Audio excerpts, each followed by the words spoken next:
What's going on, everyone? Welcome back. Today, we've got our Week 3 fantasy football running back starts and sits for every single matchup, so make sure to tune in. If you enjoy, hit that like button, subscribe, give us a follow on Twitter at AllDayPigskin to continue interacting with us there. Let us hear in the comment section your thoughts, along with any other questions you guys might have. We'll do our best to answer them all. But with that being said, let's kick this thing off, and we begin on Thursday with the Patriots at the Jets.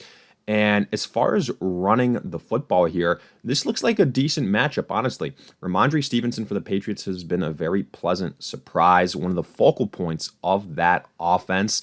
And whether it's just, being the primary rusher or even pass catching threat, Ramondre Stevenson has been getting it done. So I like him. It's a tough matchup, but I think he has high running back 2 type of upside here. And then for the Jets, Breece Hall, you drafted him as the 2nd or 3rd overall running back. He has delivered. He could have had an even bigger week in week 2, but Braylon Allen, vultured away some opportunities. Hall is still obviously the guy, but a lot of people are going to be focusing in on Braylon Allen as a name. Like, I wouldn't force a start with Braylon Allen alongside Breece Hall. What I think Braylon Allen is a guy that every once in a while, when things go his way and he has touchdown success, he's going to have double-digit fantasy points. But honestly, what he is he is a very important handcuff to Breece Hall. And in case Breece goes down, Braylon Allen becomes an RB1. So hopefully if you're a Breece Hall owner, you do have Braylon Allen as well. Break glass in case of emergency type of deal. But for now, I wouldn't be starting both of them. Antonio Gibson is a sit for me. Again, I think Stevenson is the preferred option. And again, with the tough matchup, Gibson I don't think is going to get enough usage here. Let's move on, though. Giants at the Browns. Only one name I'm looking at here, Jerome Ford. Now, I know maybe some people are panicking after last week, considering Deonta Foreman doubled him up on carries. But look, I think that was more so of a fluke. I still think Jerome Ford is the main guy here. And honestly, like, this matchup versus the Giants doesn't scare me too much. I'm not going to completely flip my belief of this backfield just because of 1 week where Foreman had more carries. I still think Ford is, again, the better runner, the guy that the Browns are more familiar with. So I'm going to stick with him. I have him as a mid-level running back 2. And then Deonta Foreman, I have as a sit. If, we see 2 weeks in a row where Foreman is the much preferred option, then we can have a conversation. But for now, I'm going to just keep him on the bench. For Singletary on the Giants, I have him as a sit. Look, I know he had a decent performance last week versus the Commanders, but this is versus a stingier Browns defense. I don't think he's going to have as much success and as many running lanes as he did last week. So I think he is a better sit candidate here. I could see the Browns, opening up a lead versus the Giants, even though I guess that kind of depends on which Deshaun Watson we get. So that's a conversation for another time. But I don't love the matchup here for Singletary. I would be sitting him. Then Eagles at the Saints. This is a smash matchup in terms of their running back positions. Probably the best running back matchup of the week. Barkley has been great. Really has delivered on his ADP. And then Alvin Kamara has absolutely smashed his ADP. Like we said, again, at the start of the season, Kamara was a tremendous value in the 3rd, 4th round of drafts, playing like a top 3 running back right now. We'll see how long that type of usage continues. But either way, both these guys are must-starts right now, RB1s for both of them. Then Texans at the Vikings. I'm looking at this game, and I'm mostly, high on Aaron Jones. Ty Chandler, I know he had some nice moments last week, but the reason why, right, is because Aaron Jones got a little bit banged up, so they had to rely on Chandler. And then also Aaron Jones had a fumble, like, right in one of the worst situations you can have, so maybe punished a little bit for that. So either way, Aaron Jones could have had a bigger week is what I'm getting at. He's still the main guy here. He's still healthy, and I'd be starting him. I think he has the leg up in regards to pass catch, in regards to rushing.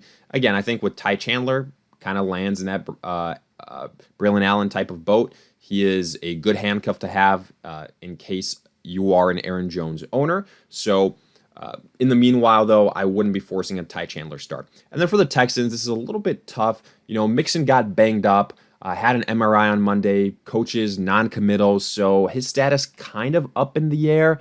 I have right now both him and Cam Akers as sits.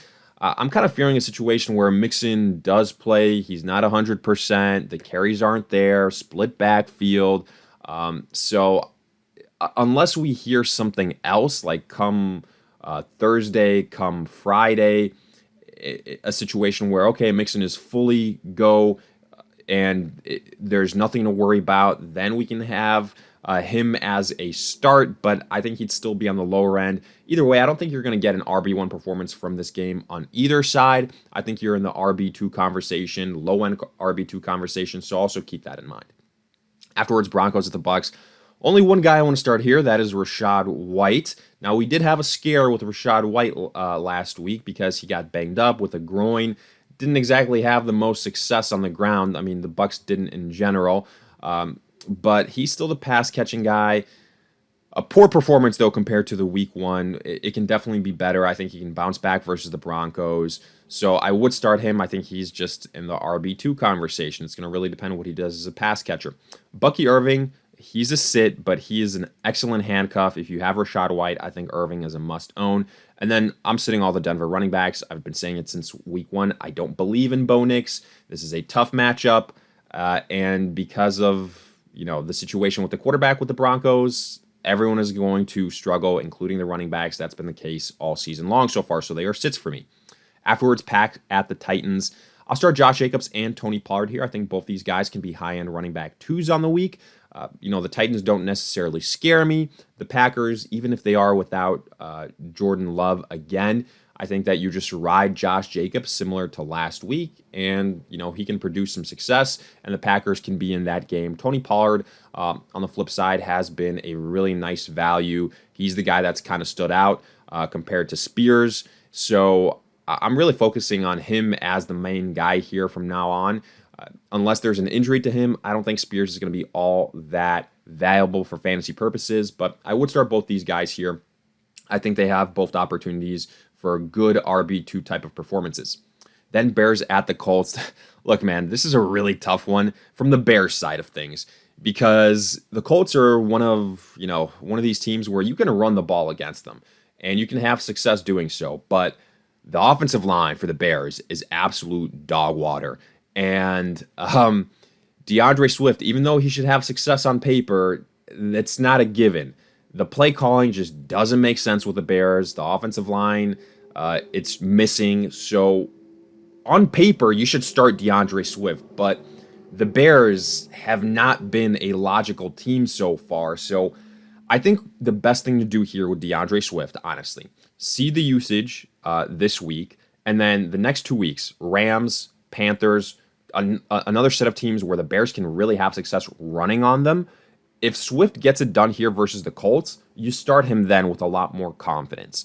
But now, let's see what we get. If you're desperate, then I understand it because, again, on paper, it's a good matchup. But just know it's going to be a boom or bust type of situation. That's why in these type of deals, I like to wait out a little bit, see what we get, and then make a decision next week, especially when DeAndre Swift hasn't really produced anything the first 2 weeks of the season. On the flip side, Jonathan Taylor, I think, should have a lot of success, and I think he can be a low to mid-level RB1 on the week. Then Chargers at the Steelers. I'm looking at J.K. Dobbins mainly here, and, I think he's going to be in the RB2 conversation. He's a potential sell-high candidate. We'll see, just given the age, given the injury history. He's not going to have the same type of success he had last week versus the Panthers. Just keep that in mind. The Steelers, stingier type of matchup. So I do think that J.K. Dobbins will come back down to earth a little bit, but I still view him, especially in standard formats, as a guy that can be a solid RB2 type of dude. Then for the Steelers, I'm sitting both Najee Harris and Jalen Warren. The reason being is I think, again, tougher matchup here, and we're getting back to the running back by committee. Warren is getting a little bit healthier. I think the splits are going to be a little bit more even. And then it just gets into one of those deals where that isn't really all that fun for fantasy football purposes. They're going to vulture each other. So unless the matchups are really, really favorable, I'm going to avoid them. And that's Gus Edwards. Again, I said you can start him last week because of the matchup. This week, it's a different situation. Dobbins is the starter here. He's going to get the bulk of the opportunity, so Edwards is a sit. Then Dolphins at the Seahawks. So this is tough a little bit from the Dolphins side of things because, well, I don't think Tua is going to play this week. I'd be shocked if he does, considering the concussion he had. So what are we going to get out of the quarterback position here from the Dolphins? Are we going to see the same type of offense? Like, how are the running backs going to be utilized? With all those question marks, I think you just have to start the highest upside guy. We don't even know if Raheem Mostert is going to play. HAN is the highest upside guy. I don't think he's going to have the same type of ceiling, obviously, without Tua. But I would start him here. I think he is in the high-end running back 2 conversation still. But it'll be really interesting to see what we get from the Dolphins at quarterback and for how long. For Seattle, if Kenneth Walker plays, you start him. He missed last week, but Charbonnet filled in very nicely. And if Walker isn't available, you just pivot to Charbonnet. I think both these guys can be high-end running back 2s on the week. Then Panthers at the Raiders. So look, man, this one looks nasty, looks disgusting on paper, and I get it. You might be raising some eyebrows, but this is what we have here. So the Panthers, they bench Bryce Young. And honestly, I think that was the right decision. And you might call me crazy, but Andy Dalton is going to make this offense, from a fantasy perspective, a lot more viable.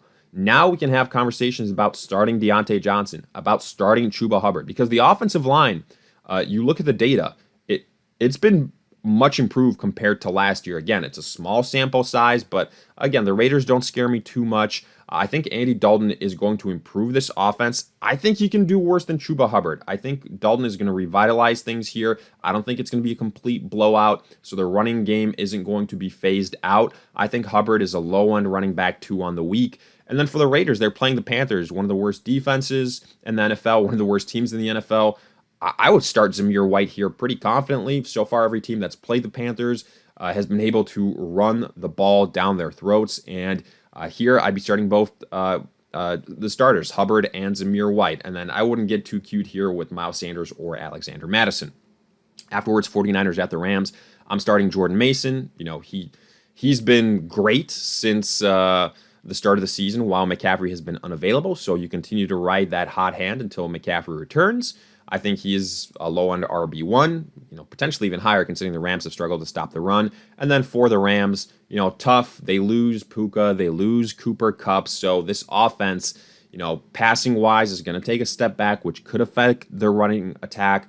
So I do think the ceiling could take a little bit of a hit for Kyren Williams, but he's still going to be one of the focal points offensively. So I like him here. To me, he is still a start, low-end RB1. Afterwards, Lions at the Cardinals.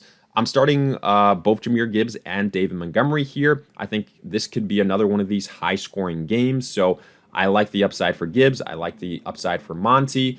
Gibbs has the higher upside because of the pass-catching work. That's what we knew would be the case during draft season. So all these things are kind of playing out as we expected for the Lions. Gibbs in the RB1 territory. Monty, a guy that still has flex appeal, RB2 conversation. And then for the Cardinals, James Conner's been a really good value piece.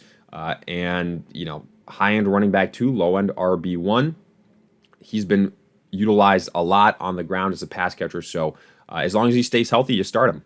Then Ravens at the Cowboys. I'm really only interested in Derrick Henry here. And I think he can have success. He's more so of a guy that you need to see him get in the end zone, but still in standard formats, I think he's a high-end running back too. For the Cowboys, I don't love the matchup. It's kind of a running back by committee. Zeke and Rico Dowdle are both sits for me. Then Chiefs at the Falcons. So Bijan Robinson here, he's a start every single week. Let's just move on. Top 5 running back. For the Chiefs, this is where, it gets interesting. I have all the Chiefs running backs as sits. So, this goes all the way from Pirine to the newly added Kareem Hunt on the practice squad to Steele. It doesn't matter. Pacheco is going to be going on IR. And until I see what the utilization looks like here for the Chiefs at the running back position, I can't confidently say who to go with. Like Pirine, okay, maybe he's going to be the pass-catching guy. But is that going to be enough to warrant a start, especially if Kareem Hunt is also available? So a lot of question marks here. I need to see the usage. Let's wait until week 4 and then make some decisions about the Chiefs running back situation. But either way, it will not have nearly the same type of upside as it was before with Pacheco. I think it's going to be a committee type of deal here moving forward.